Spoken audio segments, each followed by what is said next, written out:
நகையை விற்று உடனடி பணம் பெற மேக்ஸ் கோல்ட் கால் 04445454545. ஆஹா, no compromise. உங்க சைடுலயும் எங்க சைடுலயும். It's a GT promise. GT Holidays, South India's #1 travel brand. 7 screen studios தயாரிப்பில் விக்ரம் பிரபு நடிப்பில் சிறை திரையரங்குகளில் வெற்றி நடை போடுகிறது.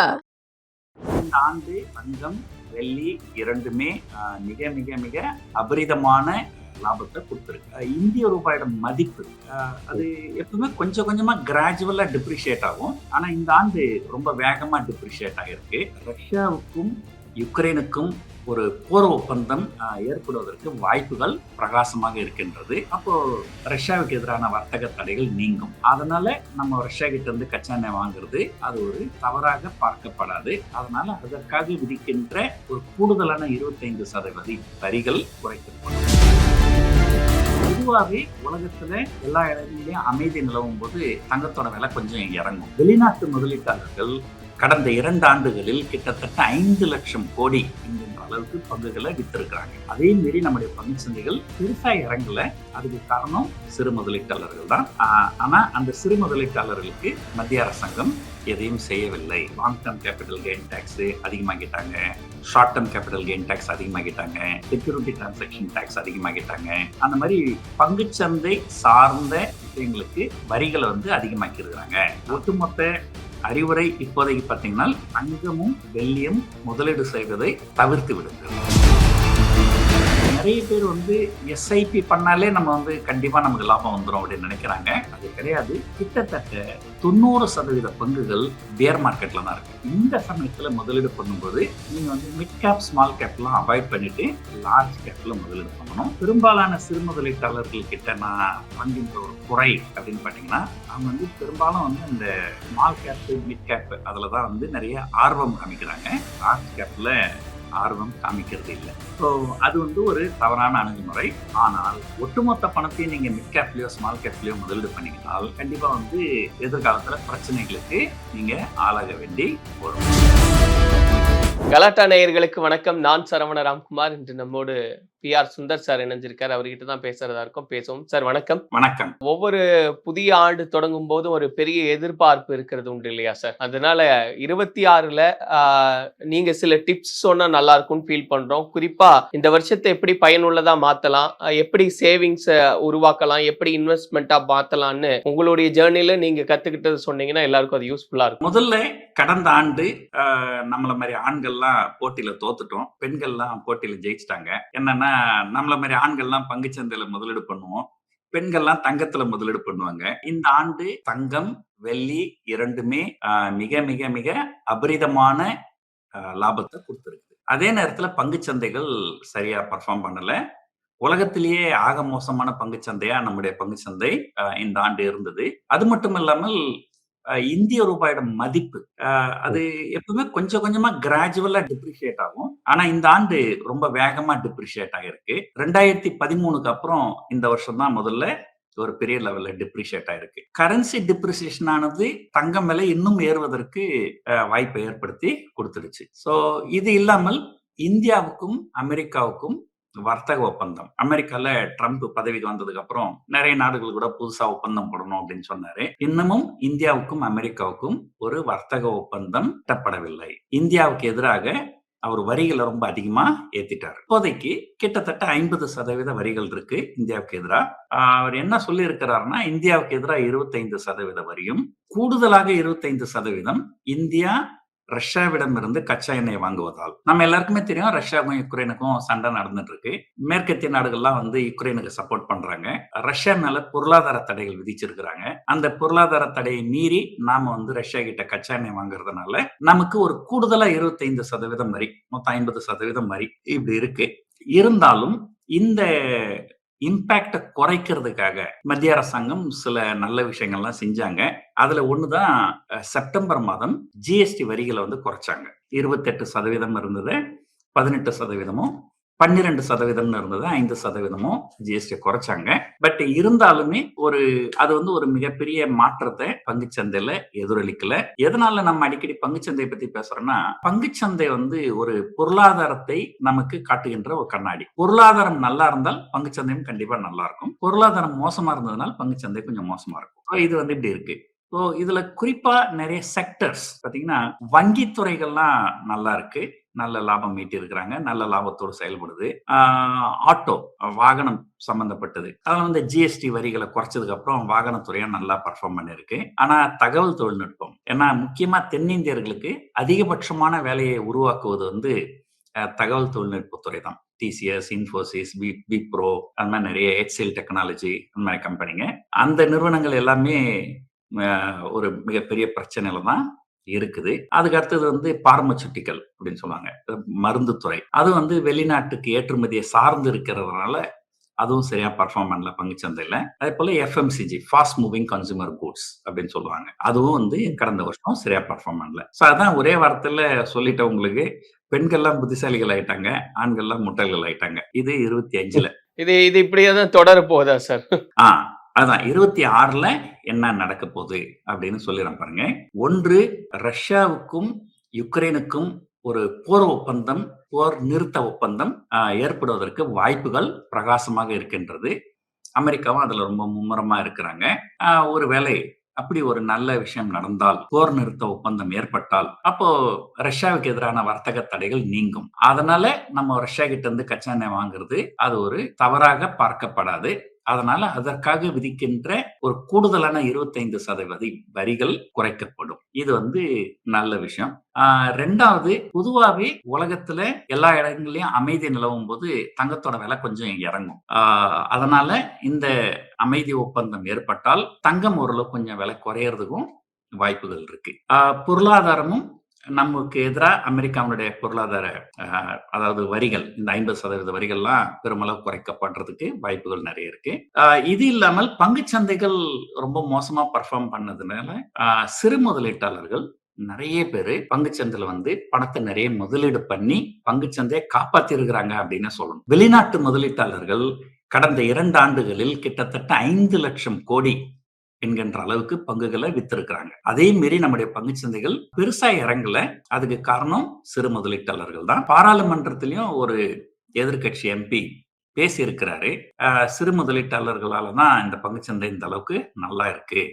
ஆனா அந்த சிறு முதலீட்டாளர்களுக்கு மத்திய அரசாங்கம் எதையும் செய்யவில்லை. Long term capital gain tax அதிகமாக்கிட்டாங்க, short term capital gain tax அதிகமாக்கிட்டாங்க, செக்யூரிட்டி டிரான்சாக்ஷன் டாக்ஸ் அதிகமாக்கிட்டாங்க. அந்த மாதிரி பங்குச்சந்தை சார்ந்த விஷயங்களுக்கு வரிகளை வந்து அதிகமாக்கி இருக்கிறாங்க. அதனால அவங்களுக்கு இந்த வரிகளை கொஞ்சம் குறைக்கணும் அப்படின்னு ஒரு கோரிக்கை வச்சிருக்கிறாரு. அந்த கோரிக்கை அடுத்த பட்ஜெட்ல நிறைவேறுவதற்கு வாய்ப்புகள் நிறைய இருக்கிறது. சோ என்னுடைய ஒட்டுமொத்த அறிவுரை இப்போதைக்கு பாத்தீங்கன்னா, தங்கமும் வெள்ளியும் முதலீடு செய்வதை தவிர்த்து விடுங்கள். ஏன்னா அது வந்து அளவுக்கு அதிகமாக ஏறிவிட்டது. பங்குச்சந்தையில ஏற்கனவே நீங்க முதலீடு பண்ணின்னு இருந்தீங்கன்னா, எஸ்ஐபி மூலமா முதலீடு பண்ணின்னு இருந்தனால் அந்த எஸ்ஐபியை நீங்க தொடர்ந்து முதலீடு பண்ணலாம். ஆனால் நிறைய பேர் வந்து எஸ்ஐபி பண்ணாலே நம்ம வந்து கண்டிப்பா நமக்கு லாபம் வந்துடும் அப்படின்னு நினைக்கிறாங்க. அது கிடையாது. எஸ்ஐபி அப்படிங்கிறது என்னன்னா, மாதம் மாதம் ஒரு தொகையை நீங்க பங்குச்சந்தையில முதலீடு பண்றீங்க. இந்த பங்குச்சந்தையில எங்க முதலீடு பண்றீங்க? லார்ஜ் கேப்ல முதலீடு பண்றீங்களா, மிட் கேப்ல முதலீடு பண்றீங்களா, ஸ்மால் கேப்ல முதலீடு பண்றீங்களா அப்படின்றதெல்லாம் நீங்க பார்க்கணும். இந்த ஆண்டு பங்குச்சந்தை பொறுத்த வரைக்கும் 10% ஏறுவதோ இறங்குவதோ அது எப்பவுமே நடக்கக்கூடிய ஒரு விஷயம் தான். 10% மேல இறங்குச்சுனால் 10% மேலையும் 20% உள்ளாரவும் இறங்குச்சுனால் அது வந்து கரெக்ஷன் அப்படின்னு சொல்லுவாங்க. 20% அதிகமாக இறங்கினால் அதை வந்து பியர் மார்க்கெட் அப்படின்னு சொல்லுவாங்க, கரடி சந்தை அப்படின்ட்டு. சோ நம்முடைய பங்குச்சந்தை பொறுத்த வரைக்கும் கிட்டத்தட்ட 90% பங்குகள் பியர் மார்க்கெட்ல தான் இருக்கு. கிட்டத்தட்ட 90% பங்குகள் 20%க்கும் அதிகமாக இறங்கி பியர் மார்க்கெட்ல தான் இருக்கு. அடுத்த ஆண்டு நம்முடைய பங்குச்சந்தை ஒரு நல்லா பர்ஃபார்ம் பண்றதுக்கு வாய்ப்புகள் நிறைய இருக்கு. ஏன்னா இதுவரைக்கும் இந்தியா ஓராண்டுக்கு மேல உலக சந்தைகளை ஒப்பிடும்பொழுது அண்டர் பர்ஃபார்மன்ஸ் பண்ணது கிடையாது. சோ இந்த ஆண்டு உலக சந்தையோட கம்பேர் பண்ணும்போது நம்ம அண்டர் பர்ஃபார்ம் பண்ணிருக்கிறோம். அதனால அடுத்த வருஷம் அவுட் பர்ஃபார்ம் பண்றதுக்கு வாய்ப்புகள் நிறைய இருக்கு. அதே நேரத்துல நீங்க இந்த சமயத்துல முதலீடு பண்ணும்போது நீங்க வந்து மிட் கேப் ஸ்மால் கேப் எல்லாம் அவாய்ட் பண்ணிட்டு லார்ஜ் கேப்ல முதலீடு பண்ணணும். இன்னும் கேட்டீங்கன்னா இந்த ஹைபிரிட் ஃபண்ட் அப்படின்னு இருக்கும். அவங்க என்ன பண்ணுவாங்க, ஒரு கிட்டத்தட்ட ஒரு 60% ஈக்விட்டியில முதலீடு பண்ணுவாங்க, ஒரு 40% டெப்ட்ல முதலீடு பண்ணுவாங்க. அப்ப எப்பெல்லாம் பங்குகள் ரொம்ப குறைவா இருக்குதோ அப்போ டெப்டை க்ளோஸ் பண்ணிட்டு ஈக்விட்டிக்கு மூவ் பண்ணுவாங்க. எப்பெல்லாம் பங்குச்சந்தைகள் நல்லா மேலே ஏறி இருக்குன்னு நினைக்கிறாங்களோ அப்போ ப்ராஃபிட் புக்கிங் பண்ணிட்டு அந்த பணத்தை அப்படியே டெப்ட்டுக்கு மூவ் பண்ணுவாங்க. ஸோ அது வந்து ஹைபிரிட் ஃபண்ட் அப்படின்னு சொல்லுவாங்க. ஸோ என்ன கேட்டிங்கன்னா நீங்க வந்து முதல்ல ஹைபிரிட் ஃபண்ட்ல முதலீடு பண்ணலாம். அல்லது நீங்க கொஞ்சம் ரிஸ்க் அதிகமா எடுக்கணும்னு நினைச்சீங்கன்னா நீங்க லார்ஜ் கேப்ல முதலீடு பண்ணலாம். ஆனா மிட் கேப்பும் ஸ்மால் கேப்பும் இப்போதைக்கு அது வந்து அவாய்ட் பண்ண வேண்டிய ஒரு விஷயம். ஸோ இதுதான் முதலீட்டாளர்களுக்கு நான் சொல்றது. அது இல்லாமல் தங்கமும் வெள்ளியும் ஏற்கனவே ரொம்ப அதீதமா ஏறிடுச்சு. ரொம்ப வேகமா மேல போச்சுன்னா அது கீழே வரும்போது அந்த அளவுக்கு வேகமா வர்றதுக்கு வாய்ப்புகள் இருக்குது. இருந்தாலும் அதற்குண்டான அறிகுறிகள் எதுவும் இப்போதைக்கு தென்படலைனாலும் ஒரு இங்க இருந்து அதிகமா மேல போவதற்கு வாய்ப்புகள் குறைவுதான். சில நேரங்கள்ல அந்த வாலட்டிலிட்டி அப்படின்னு சொல்லுவாங்க. ஒரு உதாரணத்துக்கு பாத்தீங்கன்னா நேற்றைய தினம் வந்து தங்கம் வெள்ளி வந்து கிட்டத்தட்ட ஒரு 5-6% மேல போயிட்டு அங்கிருந்து கிட்டத்தட்ட 10%, 12% கீழே வந்தது உலக சந்தையில. கிட்டத்தட்ட 15-20% ஸ்விங். சோ இந்த மாதிரி ஒரு என்ன சொல்றது ரொம்ப சூடா இருக்குது. இப்போ கையை வச்சா கையை சுட்டுக்கிறதுக்கும் வாய்ப்புகள் நிறைய இருக்கு. ஆனால் தங்கம் வெள்ளி அவாய்ட் பண்ணிடுங்க. பங்குச்சந்தையில் இருந்தீங்கன்னா தொடர்ந்து முதலீடு பண்ணுங்க. ஒரே நேரத்துல முதலீடு பண்ணாதீங்க. எஸ்ஐபி மூலமா முதலீடு பண்ணுங்க. இந்த சமயத்துல மிட் கேப் ஸ்மால் கேப்லாம் அவாய்ட் பண்ணிட்டு லார்ஜ் கேப் ஹைபிரிட் ஃபண்ட்ல முதலீடு பண்ணுங்க. அதுதான் என்னுடைய அறிவுரை. இப்போ இந்த எஸ்ஐபி குறித்து பேசும்போது சார் நீங்க சொன்ன மாதிரி எஸ்ஐபிலேயே இப்படியான ஒரு ஃபோக்கஸோட பண்ணுங்க அப்படின்னு சொல்லும்போது நிறைய பேருக்கு என்ன புரிதல்னா எஸ்ஐபினாலே நம்ம வந்து ஒரு நீண்ட கால சேவிங்ஸா ஒரு இன்வெஸ்ட்மெண்ட்டா நம்ம வச்சிருந்தா ஒரு பெரிய தொகை கிடைக்கும் அப்படின்றது. அந்த புரிதல் அப்படின்றது சரிதானே? அதாவதுங்க எஸ்ஐபி அப்படின்னா நீங்க மாதம் ஒரு தொகை முதலீடு பண்ணுவது, அதுக்கு பேர் எஸ்ஐபி. ஆனா அந்த மாதம் நீங்க எதுல முதலீடு பண்றீங்கன்னு இருக்கு இல்லையா? நீங்க மாதம் தங்கத்துல கூட முதலீடு பண்ணலாம், மாதம் வெள்ளியிலே முதலீடு பண்ணலாம். சோ நீங்க எதுல முதலீடு பண்ணணும்னு நினைக்கிறீங்களோ அதுல மாசம் பணத்தை போடுவீங்க. மாதம் பணம் போடுறதுக்கு பேர் தான் எஸ்ஐபி. அது வந்து பாத்தீங்கன்னா ஒரு கடந்த ஓராண்டு காலத்துல பாத்தீங்கன்னா இந்த லார்ஜ் கேப் அதாவது நிப்டி சென்செக்ஸ் இதெல்லாம் பாத்தீங்கன்னா ஒரு கிட்டத்தட்ட ஒரு 7-8% ஏற்றத்துல இருக்கு. ஆனா அதே வந்து ஸ்மால் கேப் இண்டெக்ஸ் சொல்லுவாங்க. ஸ்மால் கேப் கம்பெனிஸ் அது கிட்டத்தட்ட 7-8% மைனஸ்ல இருக்கு. ஸோ லார்ஜ் கேப் 8% பிளஸ்ல இருக்கு, ஸ்மால் கேப் 8% மைனஸ்ல இருக்கு. அப்படின்னா பாருங்க எந்த அளவுக்கு ஒரு அண்டர் பர்ஃபார்மன்ஸ். ஒரு உதாரணத்துக்கு சொல்லணும்னா யாராவது ஒருத்தர் மாசம் எஸ்ஐபில லார்ஜ் கேப்ல போட்டிருந்தாங்கன்னா அவங்க 8-10% லாபத்துல இருப்பாங்க. ஆனா அதே மாசம் எஸ்ஐபில ஸ்மால் கேப்ல போட்டிருந்தாங்கன்னா அவங்க நஷ்டத்துல தான் இருப்பாங்க. சமீபத்துல ஒரு நண்பர் ஒருத்தர் புதிய நண்பர் அவர் என்கிட்ட பேசும்போது சொன்னாரு, சார் நான் 2021 பங்குச்சந்தைக்கு வந்தேன் சார். பங்குச்சந்தையில இருக்கிற பெரும்பாலான சிறு முதலீட்டாளர்கள் கரோனா வைரஸுக்கு அப்புறம் உள்ள வந்தவங்க தான். கிட்டத்தட்ட 3 ஆண்டு காலம் 2021 இருந்து 24 வரைக்கும் அந்த 3 ஆண்டு காலம் பாத்தீங்கன்னா என்னுடைய போர்ட்போலியோ வந்து கிட்டத்தட்ட 65% லாபத்துல இருந்தது சார். ஆனா இந்த ஒரே வருஷத்துல அந்த பங்குகள்லாம் அபரிதமா விலை இறங்கி 3 வருஷம் முடிவுல 65% லாபம்னு இருந்தது. இப்ப 4 வருஷம் முடிவுல வெறும் 15% தான் சார் லாபமா இருக்கு அப்படின்னு சொன்னாரு. அப்ப என்னன்னா முதல் 3 வருஷம் 65% லாபம் அப்படின்னும் போது பரவாயில்ல, வருஷத்துக்கு 20%க்கு மேல அது கண்டிப்பா ஒரு நல்ல பரவாயில்ல. ஏன்னா நீங்க வங்கியில வைப்பு நிதியில வச்சீங்கன்னா உங்களுக்கு 7-8% தான் கிடைக்கும். இங்க 20-21% ஒரு நல்ல ரிட்டர்ன். ஆனா இந்த ஒரே வருஷத்துல இந்த ஸ்மால் கேப் மிட் கேப் எல்லாமே வந்து பெருமளவுல இறங்கி அவருடைய லாபம் வந்து 4 வருஷம் முடிவுல 15% ஆயிடுச்சு. ஆனா இது ஒரு வங்கியில வைப்பு நிதியில வச்சிருந்தாலே இந்த 4 வருஷத்துல அவருக்கு கிட்டத்தட்ட ஒரு 30% மேல வட்டி கிடைச்சிருக்கும். சோ எதுக்காக சொல்ல வரேன்னா பெரும்பாலான சிறு முதலீட்டாளர்கள் கிட்ட நான் காண்கின்ற ஒரு குறை அப்படின்னு பாத்தீங்கன்னா அவங்க வந்து பெரும்பாலும் வந்து இந்த ஸ்மால் கேப் மிட் கேப் அதுலதான் வந்து நிறைய ஆர்வம் காமிக்கிறாங்க. லார்ஜ் கேப்ல ஆர்வம் காமிக்கிறது இல்லை. சோ அது வந்து ஒரு தவறான அணுகுமுறை. உங்களுக்கு அதிகமா ரிஸ்க் எடுக்கக்கூடிய கெப்பாசிட்டி இருந்தால் உங்களுடைய பணத்தை நீங்க பிரிச்சு, அதாவது ஒரு 100 ரூபாய் இருக்குது அப்படின்னு சொன்னால் ஒரு 40 ரூபாய் லார்ஜ் கேப்ல, ஒரு 40 ரூபாய் மிட் கேப்ல, ஒரு 20 ரூபாய் ஸ்மால் கேப்ல அப்படி நீங்க பிரிச்சு கூட நீங்க முதலீடு பண்ணலாம். ஆனால் ஒட்டுமொத்த பணத்தையும் நீங்க மிட் கேப்லயோ ஸ்மால் கேப்லயோ முதலீடு பண்ணீங்கன்னா கண்டிப்பா வந்து எதிர்காலத்துல பிரச்சனைகளுக்கு நீங்க ஆளாக வேண்டி வரும். சரி, உங்களுக்கு நீங்க ரொம்ப யங்கா இருக்கிறீங்க, சரி உங்களுக்கு ஒரு சகோதரி இருக்கிறாங்க அப்படின்னு வச்சுப்போம். சகோதரிக்கு திருமணத்துக்காக நீங்க மாப்பிள்ளை பாக்குறீங்க. அப்போ ஒரு 2 மாப்பிள்ளை இருக்கிறாங்க. ஒருத்தர் வந்து நல்லா படிச்சிருக்கிறாரு, நல்ல உத்தியோகத்துல இருக்கிறாரு, நிறைய சம்பாதிக்கிறாரு, நிறைய சொத்து பத்துக்கள்லாம் இருக்குது. அது வந்து ஒரு மாப்பிள்ளை. இன்னொரு மாப்பிள்ளை காலேஜ்ல ஃபெயில் ஆயிட்டாரு. காலேஜ்ல டிராப் அவுட்டு. நான் ஏதோ ஒரு ஸ்டார்ட் அப் பண்ண போறேன் அப்படின்னு சொல்லின்னு திரியிறாரு. பொதுவா சொத்து கித்து எதுவும் இல்ல, வசதியும் இல்ல. இப்போ இந்த 2 பேர்ல உங்க சகோதரி நீங்க யாருக்கு குடுப்பீங்க? கை நிறைய சம்பாதிக்கிறவங்க அப்படின்னு சொல்லுவாங்க இல்லையா? முதல்ல சொன்ன மாப்பிள்ளை தான் அப்படின்னு சொல்றீங்க.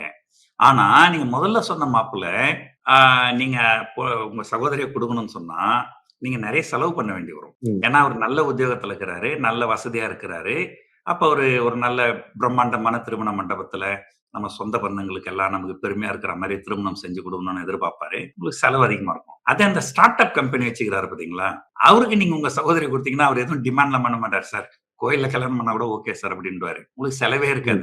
ஆனால் ஒருவேளை செலவே இல்லாம உங்க சகோதரிய அந்த ஸ்டார்ட் அப் கம்பெனிக்காரர்கிட்ட குடுத்து, அவருடைய நல்ல நேரம், அவருடைய ஸ்டார்ட் அப் கொஞ்சம் நல்ல உலகத்திலேயே நம்பர் 1 சாஃப்ட்வேர் கம்பெனி வந்து மைக்ரோசாஃப்ட். தெரியும் இல்லையா உங்களுக்கு? அந்த மைக்ரோசாஃப்ட்னுடைய ஃபவுண்டர் பில் கேட்ஸ். அவர் காலேஜ் டிராப் அவுட் தான்.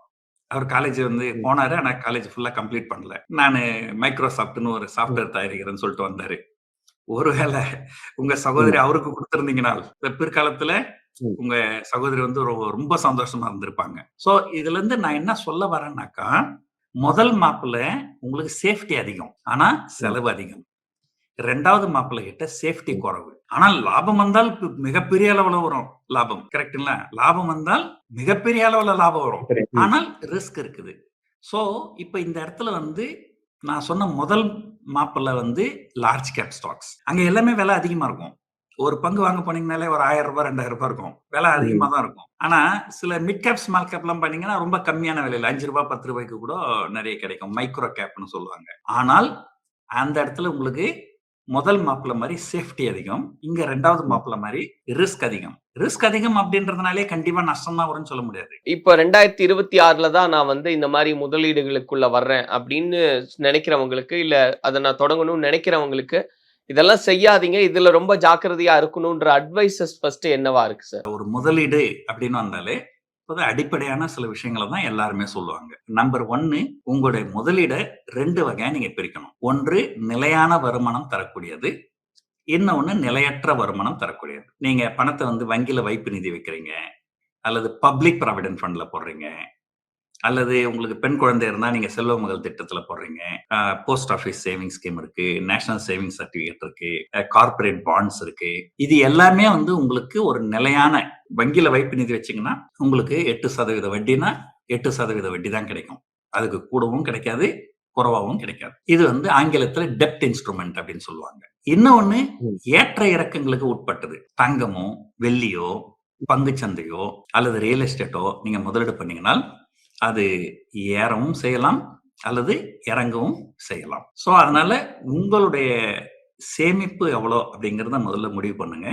அதுக்கப்புறம் அந்த சேமிப்புல ஒரு பகுதியை வந்து நிலையான வருமானத்துக்கும், ஒரு பகுதியை நிலையற்ற வருமானத்துக்கும் நீங்க வந்து அலோகேட் பண்ணணும். அதை எப்படி அலோகேட் பண்ணணும் அப்படின்றது வந்து உங்க வயசு பொறுத்து. நீங்க உங்களுக்கு வயசு கம்மியா இருந்தது அப்படின்னா நீங்க வந்து ஈக்விட்டிக்கு அதிகமா அலோகேட் பண்ணலாம், டெப்ட்டுக்கு கம்மியா அலோகேட் பண்ணலாம். உங்களுக்கு ஏஜ் அதிகமாக நீங்க டெப்ட்டுக்கு அதிகமா மூவ் பண்ணிட்டு ஈக்விட்டிக்கு குறைவா முதலீடு பண்ணணும். பொதுவா என்ன சொல்லுவாங்க, உங்க ஏஜ் என்ன? என்னுடைய ஏஜ் வந்து இப்போதைக்கு என்னுடைய ஏஜ் பாத்தீங்கன்னா எனக்கு வந்து 61 வயசு ஆகுது. அப்படின்னா என்னுடைய சேமிப்புல 61% நான் வந்து டெப்ட்ல தான் முதலீடு பண்ணணும். மீதி இருக்கிற 39% தான் நான் வந்து ஈக்விட்டில முதலீடு பண்ணணும். உங்களுக்கு ஒரு 50 வயதுனா ஒரு 50% ஈக்விட்டி, 50% டெப்ட். ஆனா உங்களுக்கு 25 வயசு தான் ஆகுதுன்னா 25% டெப்ட்லயும் 75% ஈக்விட்டிலயும் நீங்க பண்ணலாம். என்னன்னா உங்களுக்கு வயசு ஆக ஆக உங்களோட ரிஸ்க் டேக்கிங் கெப்பாசிட்டி வந்து கொஞ்சம் குறையும். ஒரு சின்ன வயசா இருக்கும்போது பரவாயில்ல, இப்ப இருக்கிற வேலை போச்சுன்னா என்னால வேற வேலை தேடிக்க முடியும் அப்படின்ற ஒரு நம்பிக்கை இருக்கும். ஆனா வயசானவங்களுக்கு அது இருக்காது. சோ அதனால இது வந்து ஒரு ஜெனரல் ரூலா சொல்லுவாங்க. சோ முதலீடு பண்ணும்போது முக்கியத்துவம் கொடுங்க 2த்துக்குமே. நிலையான வருமானத்துக்கும் முதலீடு முக்கியத்துவம் கொடுங்க, நிலையற்றதுக்கும் முக்கியத்துவம் கொடுங்க. அந்த அசெட் அலோகேஷன் அப்படின்னு சொல்லுவாங்க. அந்த அசெட் அலோகேஷன் பண்ணுங்க. ஆங்கிலத்துல வந்து don't put all the eggs in one basket அப்படின்னு சொல்லுவாங்க. அதாவது நீங்க ஒட்டுமொத்த பணத்தையும் ஒரே அசெட் கிளாஸ்ல, என்னோட ஒட்டுமொத்த பணத்தையும் தங்கத்துல முதலீடு பண்ணு அப்படின்னு சொல்லக்கூடாது. கொஞ்சம் தங்கத்துல முதலீடு பண்ணுங்க, கொஞ்சம் வெள்ளியில முதலீடு பண்ணுங்க, கொஞ்சம் ரியல் எஸ்டேட்ல முதலீடு பண்ணுங்க, கொஞ்சம் வந்து பங்குச்சந்தையில முதலீடு பண்ணுங்க. சோ இந்த மாதிரி இருக்கிற சேமிப்பை கொஞ்சம் பிரிச்சு பல அசெட் கிளாஸ்ல முதலீடு பண்ணீங்கன்னா, ஒரு உதாரணத்துக்கு சொல்றேன் பாருங்க. 2023 பின்பகுதியிலிருந்து 2024 முன்பகுதி, அந்த ஓராண்டு காலம். அந்த ஓராண்டு காலத்துல பங்குச்சந்தைகள் பாத்தீங்கன்னா நிப்டி, அதாவது லார்ஜ் கேப் கிட்டத்தட்ட 40% ரிட்டர்ன் கொடுத்தது. மிட் கேப் வந்து கிட்டத்தட்ட 60% ரிட்டர்ன் கொடுத்தது. ஸ்மால் கேப் கிட்டத்தட்ட 80% ரிட்டர்ன் கொடுத்துருது. ஆனா தங்கம் வந்து ஒரு ரிட்டர்னும் கொடுக்கல. ஆனா இந்த வருஷம் பாத்தீங்கன்னா 2025 லார்ஜ் கேப் ஒரு 7-8% ரிட்டர்ன் கொடுத்துருக்கு. மிட் கேப் ஒரு ஆல்மோஸ்ட் 0 ரிட்டர்ன். ஸ்மால் கேப் ஒரு கிட்டத்தட்ட ஒரு 7-8% மைனஸ் ரிட்டர்ன். ஆனா தங்கம் வந்து பாத்தீங்கன்னா 75% ரிட்டர்ன். வெள்ளி பாத்தீங்கன்னா 100% ரிட்டர்ன். சோ இப்போ தங்கம் வந்து இந்த வருஷம் நல்ல ரிட்டர்ன் கொடுத்துருச்சுங்க, ஆனா நான் ஒட்டுமொத்த பணத்தை நான் தங்கத்துல முதலீடு பண்ண போறேன்னு சொன்னீங்கன்னா அடுத்த வருஷம் அது ரிட்டர்ன் கொடுக்காமல் போகலாம். சோ நம்பர் 1, உங்க சேமிப்பு எவ்வளவுன்னு முடிவு பண்ணுங்க. அதை கொஞ்சம் டெப்ட், கொஞ்சம் ஈக்விட்டி அப்படின்னு போடுங்க. 2வது, அந்த ஈக்விட்டிக்குன்னு எவ்வளவு பணம் அலோகேட் பண்றீங்க அதையும் பிரிச்சு கொஞ்சம் பங்குச்சந்தை, கொஞ்சம் லார்ஜ் கேப்பு, கொஞ்சம் ஸ்மால் கேப்பு, கொஞ்சம் மிட் கேப்பு, கொஞ்சம் தங்கம், கொஞ்சம் வெள்ளி, கொஞ்சம் ரியல் எஸ்டேட்டு, அந்த மாதிரி பிரிச்சு முதலீடு பண்ணீங்கன்னா இது வந்து டைவர்சிபிகேஷன் அப்படின்னு சொல்லுவாங்க. ஸோ வெல் டைவர்சிஃபைடா இருந்தா ஒரு வருஷம் தங்கம் நல்ல ரிட்டர்ன் கொடுக்கும், இன்னொரு வருஷம் பங்குச்சந்தை நல்ல ரிட்டர்ன் கொடுக்கும், ஒரு வருஷம் ரியல் எஸ்டேட் நல்ல ரிட்டர்ன் கொடுக்கும். ஓவரால் உங்களுடைய ஃபைனான்சியல் ஹெல்த் வந்து நல்லா இருக்கும். Thank you sir. ஏன்னா ஒரு நிறைய பேர் சிந்திச்சுக்கிட்டே இருப்பாங்க எப்படி ஸ்டார்ட் பண்றது அப்படின்னு. ஸோ போன வருஷம் எப்படி இருந்தது, வரப்போற ஆண்டு எப்படி இருக்க போகுதுன்னு ஒரு அனலைஸ் பண்ணி அதை சொல்லியிருக்கீங்க. கண்டிப்பா பாக்குறவங்களுக்கு யூஸ்ஃபுல்லா இருக்கும். நல்ல விதமா நிறைய யோசிச்சு அவங்களும் தொடங்குவாங்க அப்படின்னு புரிஞ்சுக்கலாம். அண்ட் நிறைய விஷயங்களை பகிர்ந்துகிட்டதுக்கு எங்களுடைய நன்றிகள் சார். உங்கள் தங்க நகையை விற்று உடனடி பணம் பெற மேக்ஸ் கோல்ட். கால் 04445454545. No compromise. உங்க சைடுலயும் எங்க சைடுலயும். It's a GT promise. GT Holidays, South India's #1 travel brand. 7 screen studios தயாரிப்பில் விக்ரம் பிரபு நடிப்பில் சிறை திரையரங்குகளில் வெற்றி நடை போடுகிறது.